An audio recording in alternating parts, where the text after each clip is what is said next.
Assalamualaikum warahmatullahi wabarakatuh. Shalom, Om Swastiastu, Namo Buddhaya, Salam Kebajikan, Rahayu. Tabe salamat minguna latai, salam sahujud kade malempang. Adil katarino, bacramin kasaruga, besengat kajubata, arus, arus, arus. Apa kabar saudara-saudari sekalian? Kita berjumpa hari ini dalam siniar enggang terkait media pembelajaran PPG.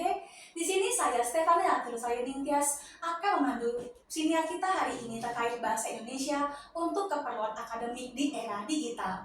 Isu ini tentu saja sangat relevan dengan keadaan pendidikan dan masyarakat saat ini, di mana kita semua, di semua lapisan masyarakat, terutama di bidang pendidikan, baik guru, pelajar, mahasiswa maupun dosen, dituntut untuk menguasai teknologi. Tentu saja sebagai masyarakat Indonesia, kita pun juga harus diminta untuk dapat menerapkan penggunaan bahasa Indonesia di era digital. Oleh karenanya dalam siniar hari ini, kita akan membahas itu semua. Sangat menarik sekali siniar hari ini, dan kita pun kedatangan narasumber kita, Bapak Profesor Dr. Petrus Purwadi MS. Halo, selamat pagi Prof. Selamat pagi. Ya, bagaimana kabarnya? Baik. Luar biasa sekali. Hari ini kita akan mencoba untuk mengulik lagi tentang keperluan bahasa Indonesia di era digital, yang tentu saja kita tuh dituntut Pak, tidak hanya dalam bahasa Indonesia. Kalau bahasa Indonesia mungkin di antara kita sudah mungkin fasih, tapi masalahnya mungkin efisiensi bahasa dan juga penggunaan bahasa Indonesia yang efektif dan efisien mungkin masih kurang. Ditambah kita sebagai bagian dari kependidikan itu harus banget yang namanya mempelajari digital, dan ini mungkin agak susah untuk beberapa orang. Nah, bagaimana, apakah Bapak bisa untuk membantu kita untuk mengetahui bahasa Indonesia untuk keperluan di era digital?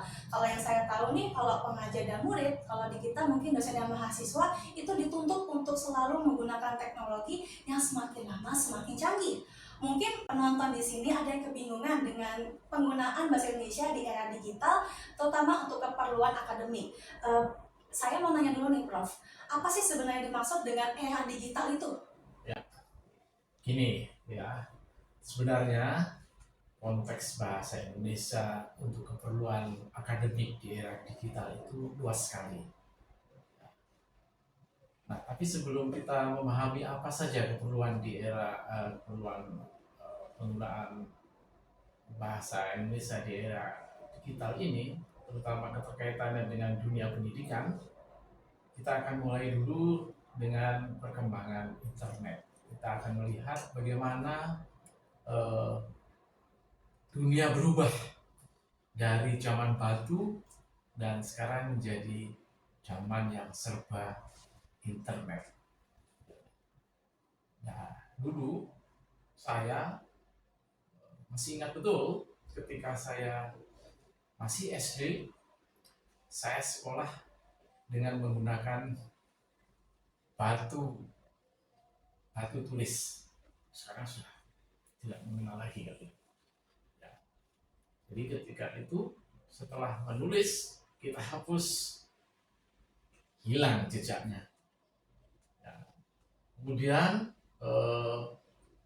setelah itu berganti, tidak menggunakan batu tulis lagi, tetapi menggunakan buku kertas. Kertasnya itu masih kertas yang mudah berkembang kalau kena tinta.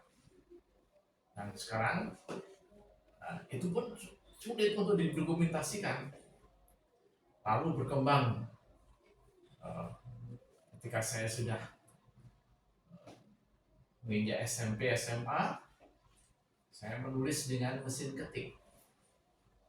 Ya, dan itu ya juga pada waktu itu sekitar tahun 70-an, 76, 77 itu menjadi barang mewah mesin ketik itu.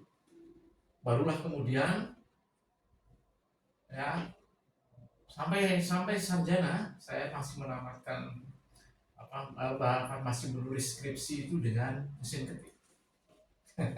Kemudian ya setelah S2 pun saya masih menggunakan komputer yang dulu masih terbatas sekali, ya, dan masih menggunakan kalau nggak salah tipe 486 atau 386 malah ya. Nah itu. Tetapi kemudian sekitar era tahun 90-an ya, itu terjadi perubahan yang sangat dasar di dunia tulis menulis dan dunia akademik, terutama ketika Berners-Lee dan timnya itu menciptakan World Wide Web WWW. Ya. Lalu itu dikembangkan oleh teman-temannya, ya, sehingga menjadi pemrograman HTML. Lalu protokol kemudian dikembangkan lagi sehingga kemudian muncul mesin pencarian Mosaic dan Yahoo. Pada waktu itulah kemudian perkembangan internet itu mulai pesat. Meskipun di Indonesia pada waktu itu tahun 90-91 saya sudah S2, itu masih belum begitu heboh, tetapi sudah terasa. Ya, Yahoo misalnya ya dulu belum sekomplit ini kita apa yang bisa kita cari di Yahoo itu belum. Ya, tahun 2000 muncul jejaring sosial seperti MySpace dan Facebook yang menyatukan banyak orang. Ya, mulai sekitar tahun 2000-an, masih ingat kan, waktu itu sudah ada kita bisa bermain Facebook. Nah, kemudian kita bisa bertemu dengan teman-teman kita yang sudah lama terpisah. Ya, kemudian juga mulai belanja daring. Ya, sejak masa itu Amazon dan Kaskus itu sudah ada pada waktu itu. Tahun 2010 sistem AI atau artificial intelligence, kecerdasan buatan, sudah dimanfaatkan untuk membantu berbagai pekerjaan manusia. Nah, sejak saat itulah ya manusia ini dimanjakan oleh banyak hal, terutama dalam pencarian informasi. Sehingga sekarang kita mau mencari informasi apa saja, ya itu lebih mudah daripada dulu. Ya, tidak perlu lagi kita bingung atau harus mencari kesana kemari. Cukup duduk di depan laptop, kemudian kita bisa berselancar untuk itu. Ini perkembangan internet yang akan memandu kita pada era yang lebih kompetitif dan lebih memberikan kita ruang yang lebih besar untuk menghasilkan karya-karya akademik yang berbobot. Itu kira-kira sejarah di mana kita bisa melihat bahwa sebetulnya internet itu ya bisa membantu kita ya dalam menghasilkan atau dalam melaksanakan tugas-tugas akademik. Ya, begitu Bu Stephanie. Wah, ternyata banyak sekali ya Pak manfaat internet yang sudah Bapak rasakan juga dari zaman Bapak menulis zaman batu, kemudian ketika merasakan di tahun 1800, 1900-an, ternyata sudah merasakan bahkan namanya Amazon dan Kaskus. Mungkin Kaskus tuh masih asing sih buat saya dan mungkin kepada pemirsa sekalian juga apa sih Kaskus gitu seperti itu. Kemudian ada MySpace dan Facebook. Kalau Facebook masih kita rasakan ya. Jadi Bapak adalah salah satu saksi yang merasakan kehebatan internet selama kita ada di sini. Oke, sekarang karena sudah ngomongin internet, sekarang udah ngomongin pengalaman panjang itu, kemudian bagaimana pemanfaatan internet terutama dalam keperluan akademik, itu yang paling penting di pelajaran hari ini. Ya, oke. Jadi kita bisa memanfaatkan internet itu untuk keperluan akademik ya dengan berbagai cara. Ya, kita bisa memanfaatkannya yang pertama untuk proses pembelajaran. Jadi proses pembelajaran itu akan lebih menyenangkan ya dan akan lebih membuat orang termotivasi untuk belajar jika kita memanfaatkan internet. Nah, sekarang sudah ada berbagai laman yang mampu mengembangkan bahan ajar agar menyenangkan. Nah, misalnya, Bapak Ibu tahu, Bapak Ibu guru, ya, atau Bapak atau calon-calon guru tahu ada aplikasi yang namanya Canva. Ya, aplikasi Canva atau Prezi atau banyak sekali aplikasi-aplikasi itu yang memanfaatkan internet juga untuk pembelajaran. Banyak kesaksian yang menyatakan bahwa kalau guru itu memanfaatkan Canva, anak menjadi tertarik untuk belajar. Kemudian anak juga lebih termotivasi karena ada berbagai macam fasilitas yang bisa digunakan ya, untuk pembelajaran itu. Kemudian yang kedua, kalau tadi untuk pembelajaran ya, yang kedua, kalau kita mau meneliti atau kita mau meriset sesuatu, ya, materi-materi atau bahan-bahan riset itu kita bisa dapatkan dari internet.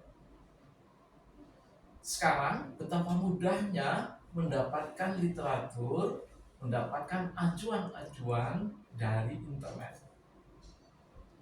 Mungkin kita tidak perlu beranjak dari kursi untuk mendapatkan acuan-acuan itu. Misalnya buku tentang bahasa, tentang linguistik, Anda bisa dapatkan melalui internet itu. Ya. Kemudian Bapak Ibu bisa menggunakan mesin penyunting seperti Grammarly dan CPB untuk membantu penulisan riset dan penelitian itu. Ya. Jadi apa gunanya internet untuk penulisan atau untuk penelitian? Banyak sekali. Sitasi-sitasi itu ya bisa kita lakukan kalau kita ingin mensitasi dengan lebih cepat melalui bantuan internet. Ya, nanti kita kalau mau belajar lebih lanjut tentang bagaimana mensitasi melalui program-program internet, kita bisa bertemu dengan lebih panjang lagi waktunya. Kalau kita mau pengabdian pada masyarakat misalnya, ya, itu juga bisa kita menggunakan internet atau kita bisa menggunakan materi-materi digital untuk pengabdian kepada masyarakat itu. Ya, jadi misalnya saja kalau kita mau memberikan contoh, ya, bagaimana cara menanam padi yang baik, kita bisa mencari materi itu dari internet. Kalau kita mau menulis jurnal-jurnal pengabdian pada masyarakat, juga kita bisa menggunakan atau memanfaatkan internet itu. Ya, jadi semua kebutuhan masyarakat itu bisa dicari di Google. Terutama untuk sitasi dan sebagainya. Ya. Kemudian untuk perluasan hasil karya kita, ya, itu juga ya bisa menggunakan media sosial atau juga dengan menggunakan Haki melalui penerbitan ISSN maupun yang I. Ya, di situ ada ISSN dan ISBN. Jadi Bapak Ibu bisa memanfaatkan ini semua. Ya. Referensi daring atau pemanfaatan mesin pencari referensi ilmiah seperti Google Scholar, ya, atau portal Garuda, Versis, kemudian yang paling terkenal itu mungkin Mendeley. Mendeley versi baru itu sangat memudahkan kita untuk mencari referensi yang cocok dengan apa yang sedang kita lakukan atau yang sedang kita teliti itu. Ya, jadi sebetulnya untuk keperluan akademik kita bisa memanfaatkan banyak dan memanfaatkan internet itu dalam banyak hal. Ketika COVID melanda, semua pembelajaran di sekolah dialihkan untuk belajar secara daring. Apa yang terjadi? Pembelajaran melalui aplikasi Zoom dan Google ya itu menjadi trending. Jadi pembelajaran yang dulu kita anggap sebagai pembelajaran yang mustahil dilakukan, ketika COVID itu seperti kita diingatkan bahwa ada cara lain belajar selain dengan tatap muka, yaitu melalui pembelajaran daring. Ingatkah ketika zaman COVID kemarin, ya pada waktu kita dilanda COVID, semua orang belajar dari rumah dengan memanfaatkan internet. Ya, jadi betapa bermanfaatnya ya semua internet itu bagi perkembangan akademik.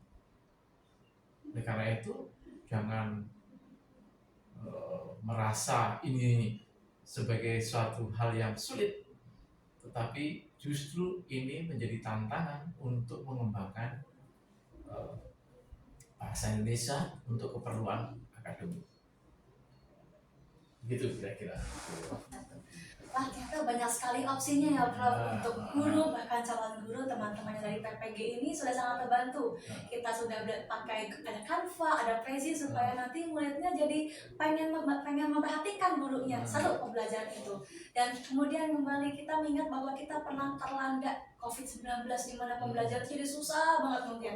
Kalau di sekarang malah jadi enak, kita terbiasa dengan Zoom dan Google Meet. Yang itu tentu saja menggunakan perangkat yang sudah semakin canggih juga. Dan para guru pun juga sangat terbantu dengan keberadaan Google Scholar, bahkan Grammarly tadi menyebut si PB juga ya, itu sangat membantu penggunaan bahasa Indonesia kita.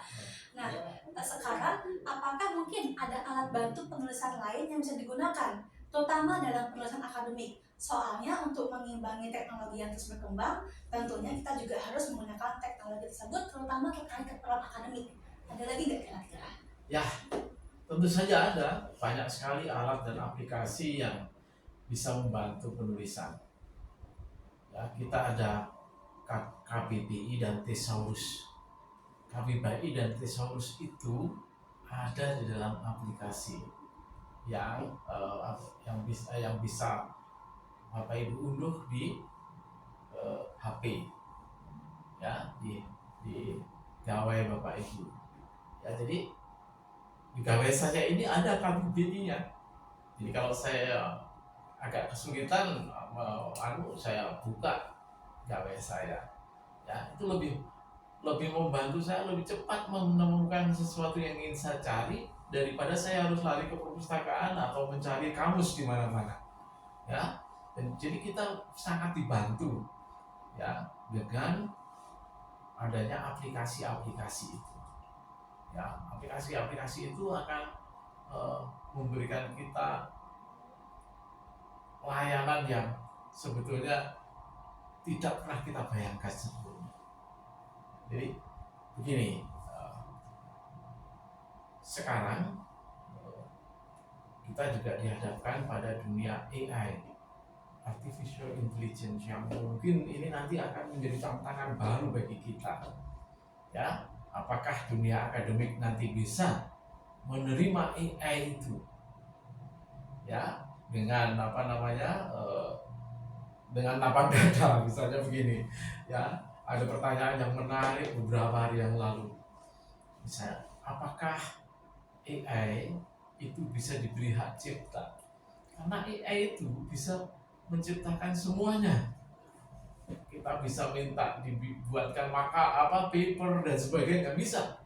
Nah, apakah AI ya itu nanti bisa diberi hak cipta seperti kita kalau menulis buku kita bisa dengan hak cipta ya? Ya, itu nanti yang akan menjadi tantangan bahan kita. Tapi mari kita lihat dulu, kayak misalnya kita akan buka KBBI Daring.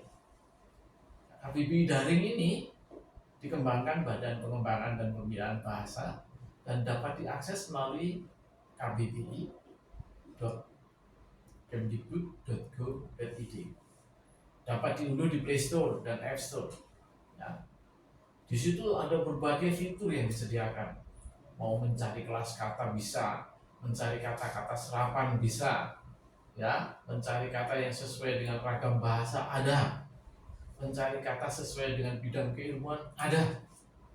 Jadi kita sangat dibantu itu nanti dengan aplikasi KBBI itu.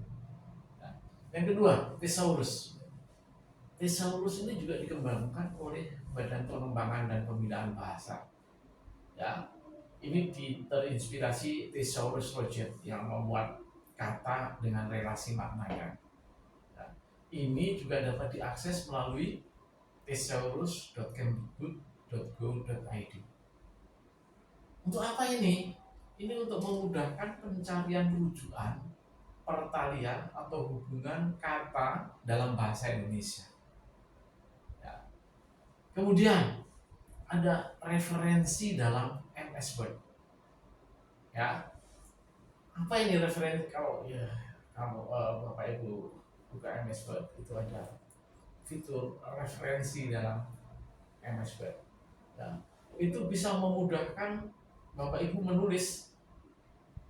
Nah, untuk apa? Untuk mengumpulkan sumber-sumber kutipan, memudahkan penulis akademik untuk menyusun daftar rujukan.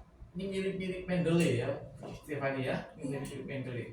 Jadi ini menyediakan format penulisan ETA, Chicago, MLA, Harvard dan lainnya.